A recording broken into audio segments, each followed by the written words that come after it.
The Ones Who Walk Away from Omelas by Ursula K. Guin. With a clamor of bells that set the swallows soaring, the festival of summer came to the city of Omelas, bright towered by the sea. The rigging of the boats in harbor sparkled with flags.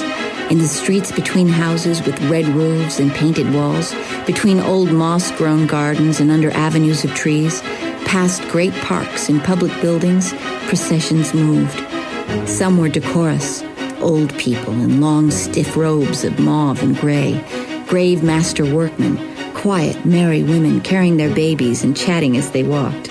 In other streets, the music beat faster, a shimmering of gong and tambourine, and the people went dancing. The procession was a dance.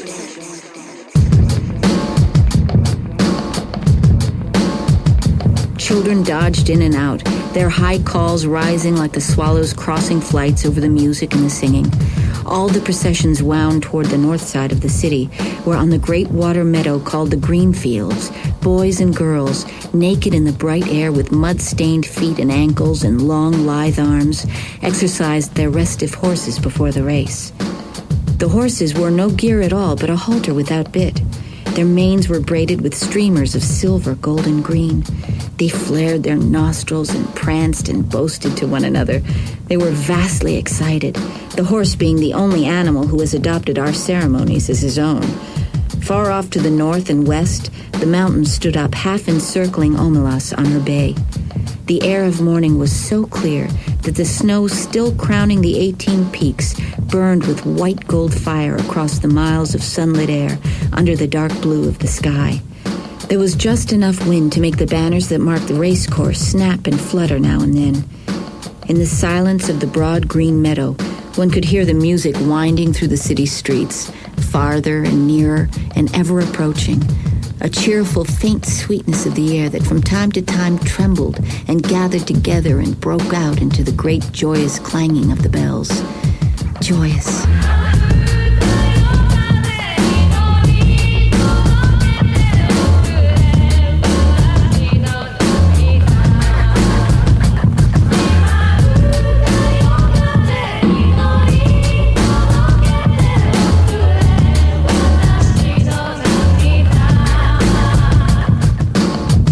One to tell about joy, how describe the citizens of Omelas?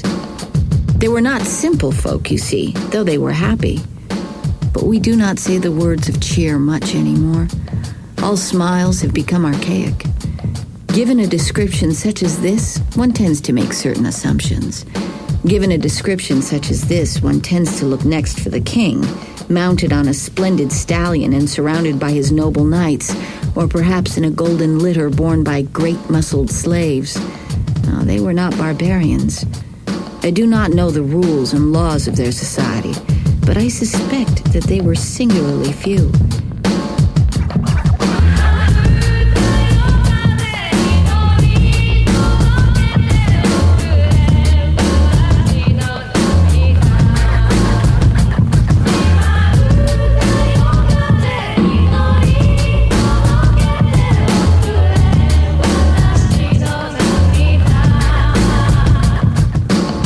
They did without monarchy and slavery, so they also got on without the stock exchange, the advertisement, the secret police, and the bomb.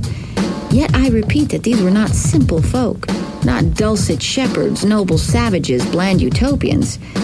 They were not less complex than us. The trouble is that we have a bad habit, encouraged by pedants and sophisticates, of considering happiness as something rather stupid. Only pain is intellectual. Only evil interesting. This is the treason of the artist, a refusal to admit the banality of evil and the terrible boredom of pain.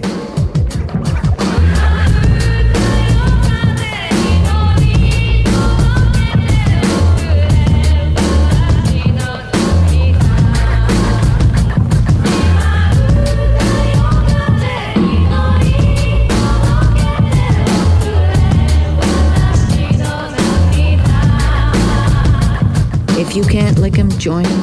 If it hurts, repeat it. But to praise despair is to condemn delight. To embrace violence is to lose hold of everything else. We have almost lost hold. We can no longer describe happy men, nor make any celebration of joy. How can I tell you about the people of Omelas? They were not naive and happy children, though their children were in fact happy. They were mature, intelligent, passionate adults whose lives were not wretched. Oh, miracle! But I wish I could describe it better. I wish I could convince you. Omelas sounds in my words like a city in a fairy tale, long ago and far away, once upon a time.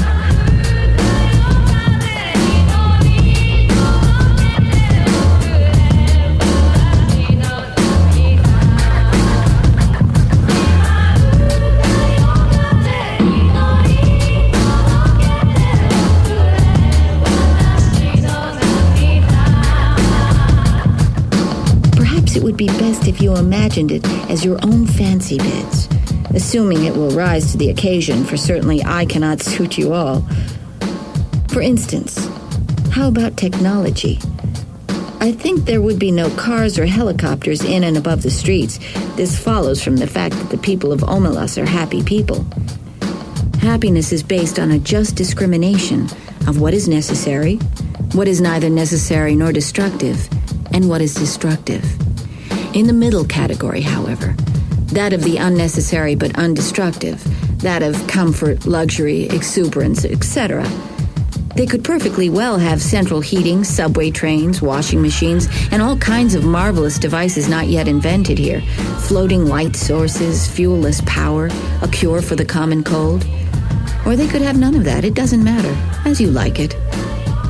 I incline to think that people from towns up and down the coast have been coming into Omelas during the last days before the festival on very fast little trains and double-deck trams, and that the train station of Omelas is actually the handsomest building in town, though plainer than the magnificent farmers' market.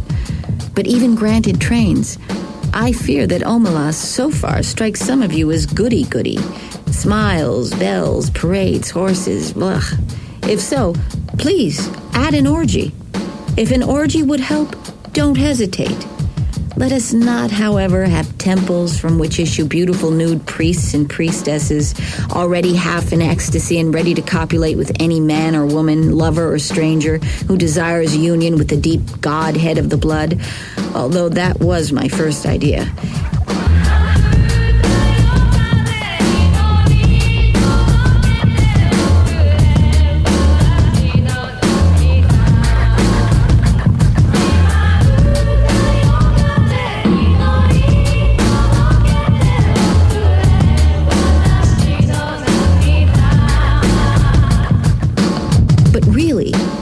Better not to have any temples in Omelas, at least not manned temples.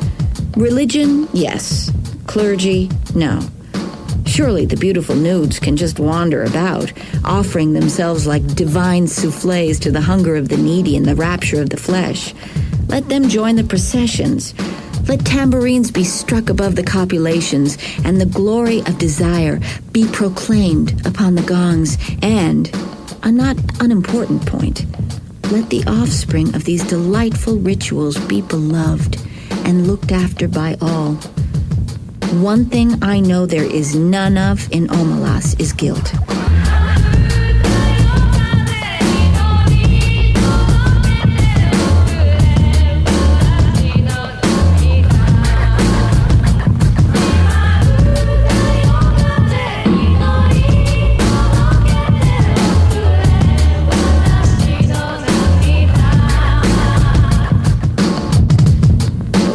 There be. I thought at first there were no drugs, but that is puritanical. For those who like it, the faint insistent sweetness of druse may perfume the ways of the city, druse which first brings a great lightness and brilliance to the mind and limbs, and then after some hours a dreamy languor and wonderful visions at last of the very arcana and inmost secrets of the universe, as well as exciting the pleasure of sex beyond all belief. And it is not habit-forming. For more modest tastes, I think there ought to be beer.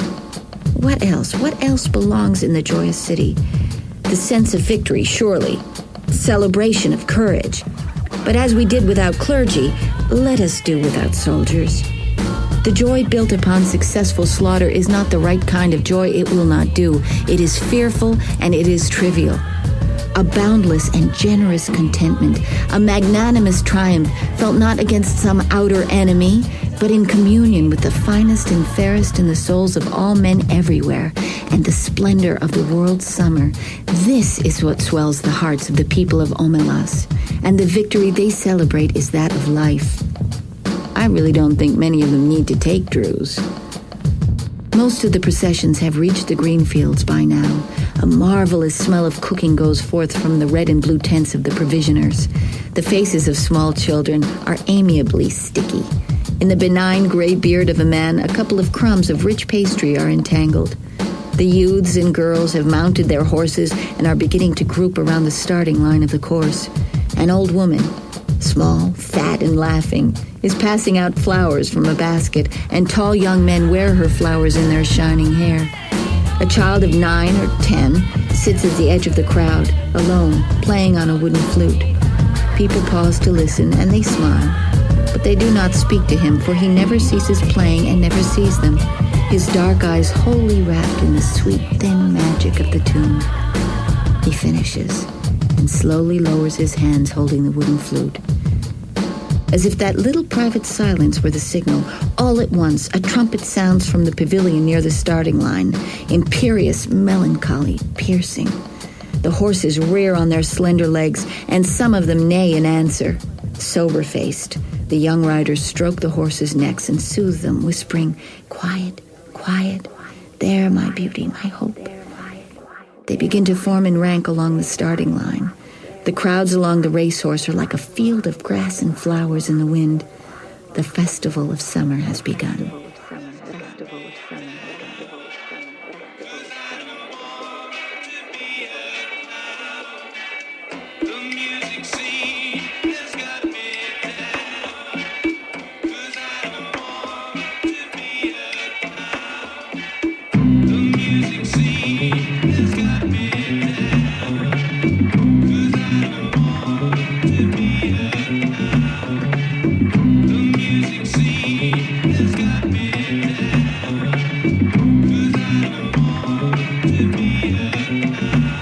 Do you believe? Do you accept the festival, the city, the joy? No? Then let me describe one more thing. In a basement under one of the most beautiful public buildings of Omelas, or perhaps in the cellar of one of its spacious private homes, there is a room. It has one locked door and no window. A little light seeps in dustily between cracks in the boards, secondhand from a cobwebbed window somewhere across the cellar. In one corner of the little room, a couple of mops with stiff, clotted, foul-smelling heads stand near a rusty bucket. The floor is dirt, a little damp to the touch, as cellar dirt usually is. The room is about 3 paces long and 2 wide, a mere broom closet or disused tool room. In the room, a child is sitting. It could be a boy or a girl. It looks about 6, but actually is nearly 10. It is feeble-minded. Perhaps it was born defective, or perhaps it has become imbecile through fear, malnutrition, and neglect. It picks its nose and occasionally fumbles vaguely with its toes or genitals as it sits hunched in the corner farthest from the bucket and the 2 mops. It is afraid of the mops. It finds them horrible. It shuts its eyes, but it knows the mops are still standing there, and the door is locked and nobody will come. The door is always locked, and nobody ever comes, except that sometimes, the child has no understanding of time or interval, sometimes the door rattles terribly and opens, and a person or several people are there. One of them may come in and kick the child to make it stand up. The others never come close, but peer in at it with frightened, disgusted eyes. The food bowl and the water jug are hastily filled, and the door is locked. The eyes disappear. The people at the door never say anything, but the child, who has not always lived in the tool room and can remember sunlight and its mother's voice, sometimes speaks. "I will be good," it says. "Please let me out. I will be good." They never answer.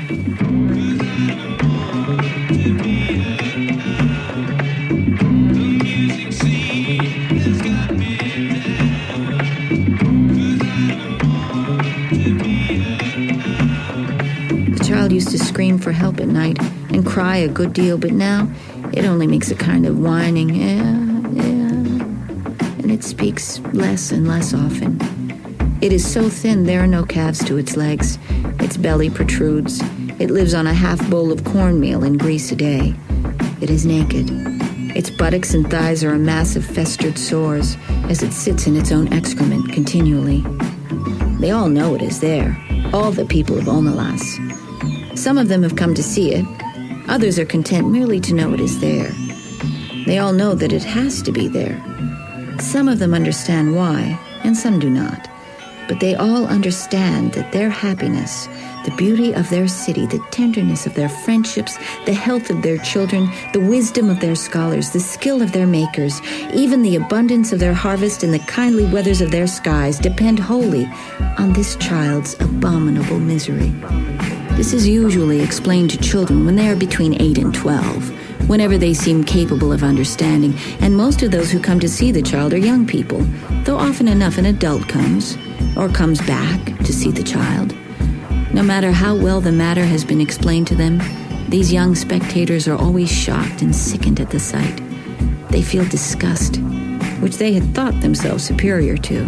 They feel anger, outrage, impotence, despite all the explanations. They would like to do something for the child, but there is nothing they can do. If the child were brought up into the sunlight out of that vile place, if it were cleaned and fed and comforted, that would be a good thing indeed. But if it were done, in that day and hour, all the prosperity and beauty and delight of Omelas would wither and be destroyed. Those are the terms. To exchange all the goodness and grace of every life in Omelas for that single, small improvement. To throw away the happiness of thousands for the chance of the happiness of one. That would be to let the guilt within the walls indeed. The terms are strict and absolute. There may not even be a kind word spoken to the child. Often the young people go home in tears, or in a tearless rage, when they have seen the child and faced this terrible paradox. They may brood over it for weeks or years. But as time goes on, they begin to realize that even if the child could be released, it would not get much good of its freedom. A little vague pleasure of warmth and food, no doubt, but little more. It is too degraded and imbecile to know any real joy. It has been afraid too long ever to be free of fear. Its habits are too uncouth for it to respond to humane treatment. Indeed, after so long, it would probably be wretched without walls about it to protect it, and darkness for its eyes, and its own excrement to sit in. Their tears at the bitter injustice dry when they begin to perceive the terrible justice of reality, and to accept it. Yet it is their tears and anger, the trying of their generosity, and the acceptance of their helplessness, which are perhaps the true source of the splendor of their lives. Theirs is no vapid, irresponsible happiness. They know that they, like the child, are not free. They know compassion. It is the existence of the child and their knowledge of its existence that makes possible the nobility of their architecture, the poignancy of their music, the profundity of their science. It is because of the child that they are so gentle with children. They know that if the wretched one were not there sniveling in the dark, the other one, the flute player, could make no joyful music as the young riders line up in their beauty for the race in the sunlight of the first morning of summer. Now do you believe in them? Are they not more credible? But there is one more thing to tell, and this is quite incredible. At times, one of the adolescent girls or boys who go to see the child does not go home to weep or rage, does not in fact go home at all. Sometimes also a man or woman much older falls silent for a day or two, and then leaves home. These people go out into the street and walk down the street alone. They keep walking and walk straight out of the city of Omelas through the beautiful gates. They keep walking across the farmlands of Omelas. Each one goes alone, youth or girl, man or woman. Night falls. The traveler must pass down village streets, between the houses with yellow-lit windows, and on out into the darkness of the fields. Each alone, they go west or north, towards the mountains. They go on, They leave Omelas. They walk ahead into the darkness, and they do not come back.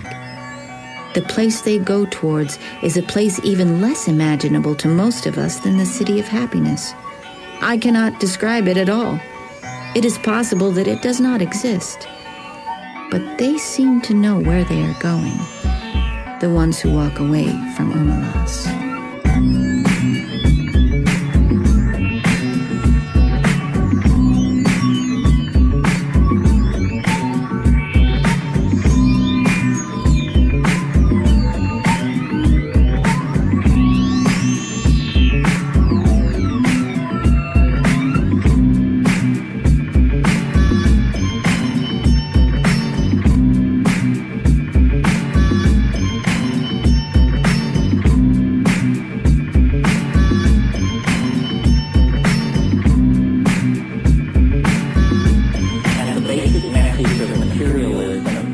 That the world is what it appears to be, a thing composed of matter and pretty much confined to its surface.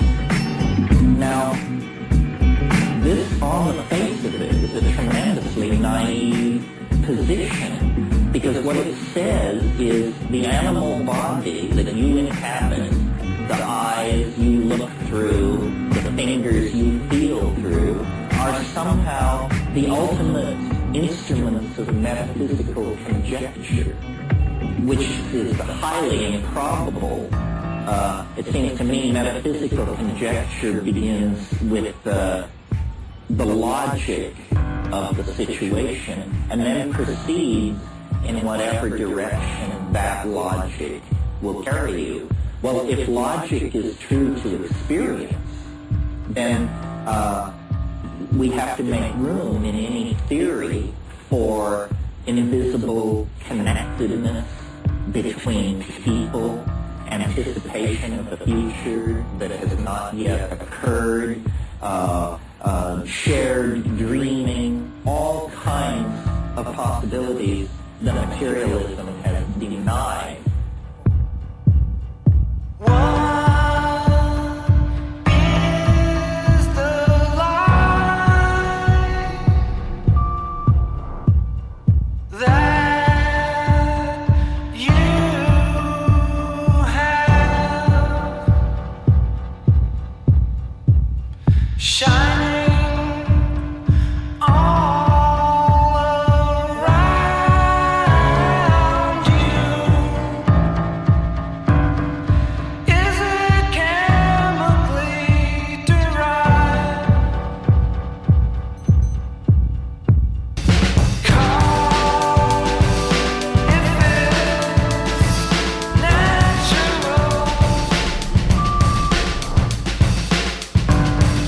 Some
The trouble is that we have a bad habit, encouraged by pedants and sophisticates, of considering happiness as something rather stupid. Only pain is intellectual, only evil interesting. This is the treason of the artist, a refusal to admit the banality of evil and the terrible boredom of pain.